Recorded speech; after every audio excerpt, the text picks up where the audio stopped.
Let's review Virabhadrasana 2, Warrior Pose 2, which is going to recharge the entire body with energy.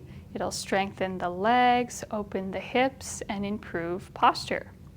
So beginning from Tadasana, we can step wide, about a leg's distance apart, or 3.5 to 4 feet apart. How wide you step apart really is going to depend on body proportions, flexibility levels, and how deep you want to get into this lunge when we bend our knee. So we're going to start on the left side, turning the whole left leg out, rotating from the left hip and pointing the left toes 90 degrees to the side. And if we were to draw an imaginary line through the second toe of the left foot and the heel, that line should intersect the middle of the instep of your back foot. Now, for knee safety, we want to check that our left knee and thigh bone point in the same direction as our toes and our left foot as we bend that knee. Okay, very nice.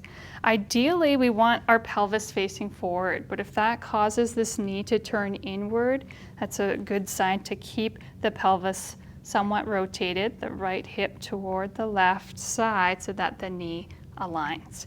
If you rotate your pelvis, then you should also turn your back foot inward a bit so that the foot is in line with the same angle as the right hip.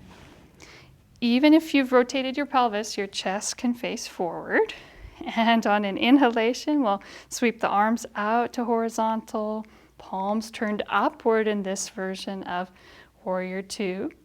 And we're softening the shoulders. We can glide the chin back in toward the back of the neck before we rotate the head evenly. We're lengthening out through the arms. The palms are open in a receptive position.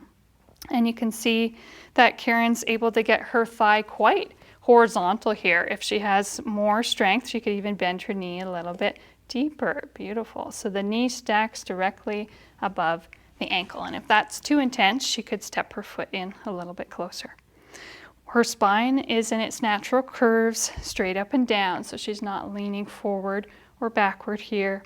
And if there's a tendency towards sway back, she could tuck her tailbone down toward the floor. As she breathes, she can tune into the affirmation, which will help her to experience inner joy and calm willpower. Mentally affirming, I joyfully manifest the power of God. And to exit, she can inhale as she straightens her leg, points her toes forward, looking straight ahead, relaxing the arms down. Beautiful. And she would pause either here or in Tadasana before repeating on the other side.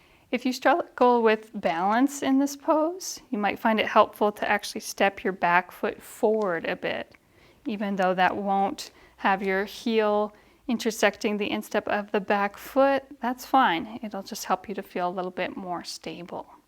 And that is a review of Warrior 2 pose, Virabhadrasana 2.